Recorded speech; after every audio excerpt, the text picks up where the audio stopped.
Insperity presents the Small Business Advocate Show with Jim Blasingame, brought to you by FedEx, CareerBuilder.com, and Palo Alto Software. This is a copyrighted production of Small Business Network, Inc., all rights reserved.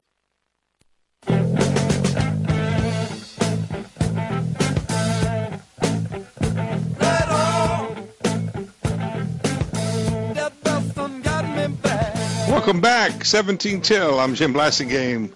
Get on the bus with us here on the Small Business Advocate Show. My website is smallbusinessadvocate.com. Please check it out when you get a chance. Lots of stuff there that will help you with your small business. You can read, you can listen, you can watch the video. Brand new video up again this week. You can answer our poll question, which we would like very much. And when you click your answer, you'll see how the poll is going so far. How do your answer stacks up against everybody else? Smallbusinessadvocate.com. We update it every day with new stuff. Bill Conerly, Dr. Bill Conerly is with us. He's the author of Businomics. He's a business consultant extraordinaire. He's helping companies like yours and mine put their best foot forward. We're talking about business planning even today. I mean, Bill, thanks again for hanging out with us.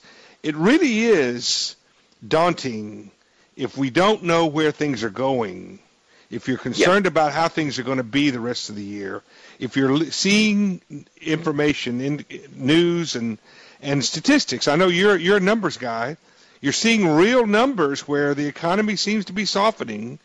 We got all these challenges in Europe, et cetera, et cetera.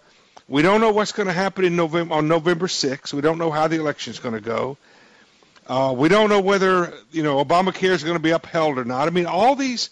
I've never seen small business owners assaulted with as much stuff as they are now. Never mind how hard it is just to run a business in good times. What do you think? Right.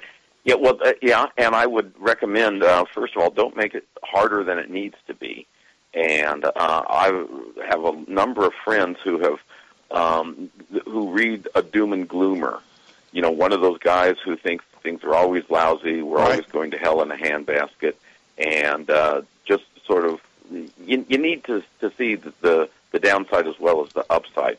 But these guys who are always doom and gloomers and have been for 30 years, they have no value to a small business owner. You need to be optimistic if you're going to be running a business successfully. And if you really think that the world is about to end, sell your business today or just close up and stock up on canned goods and ammunition. Well, yeah, and bottled water. Isn't the best way to focus on these things to say, okay, here are the things that I can control. Here are things that I can take advantage of.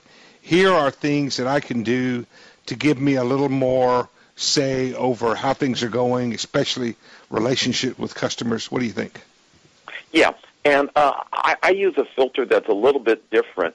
This client I was mentioning in the last segment up in Seattle, he had several things that he knew he wanted to work on in 2012, and I said, well, let's look at your major strategic objectives and say, which would you want to do if the economy continues with this moderate growth, and which would you want to do if the economy does go into another round of recession? And the get more involved with sales is something you want to do whether it's a good economy or a weak economy. He also, I pointed out that his cost accounting system was a little bit, I thought it was messed up. And that's something you want to fix if it's a strong economy or a weak economy. And it turns out when he brought in an accountant to help him unmess up his cost accounting, the accountant says, I think you could be bidding like 20% lower and still make a profit. Just by cleaning up his act, getting out of his own way. Oh, yeah, really. So business planning, so a lot of times when people think of business planning, they think of seizing opportunity, growing the business, where are my competitors, where is the opportunity, who are the new customers, et cetera. But you're saying in business planning, maybe we need to be looking inward. Well, to me, Bill, if you're still in business after 2008, in the last 3-4 years, if you're still in business, haven't you kind of figured out where the excesses are, and haven't you kind of figured out how to run your business pretty efficiently? Yeah. Probably, but there is so much that a small business owner has to do that something is not being done well. Mm-hmm. And I'm not here to criticize small business owners, but there's just so much to do that the typical person is doing a couple of things well and a couple of things so-so, and a couple of things are headaches. And so let me go back for a moment to this filter of whether the economy is going to be moderate or weak. One of the third initiative that my guy wanted to do was work on a new facility.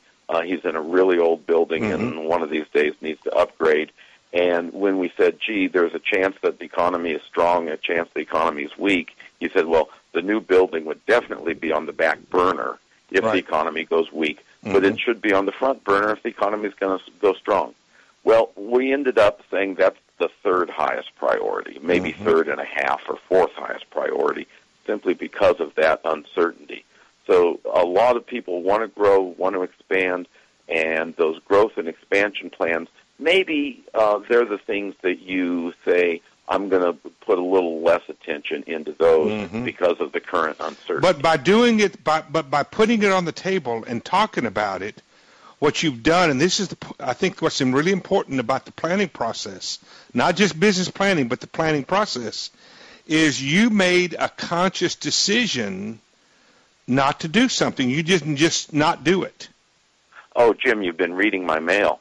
I don't mind a person making a decision one way or the other, and I don't mind a person changing his mind or her mind.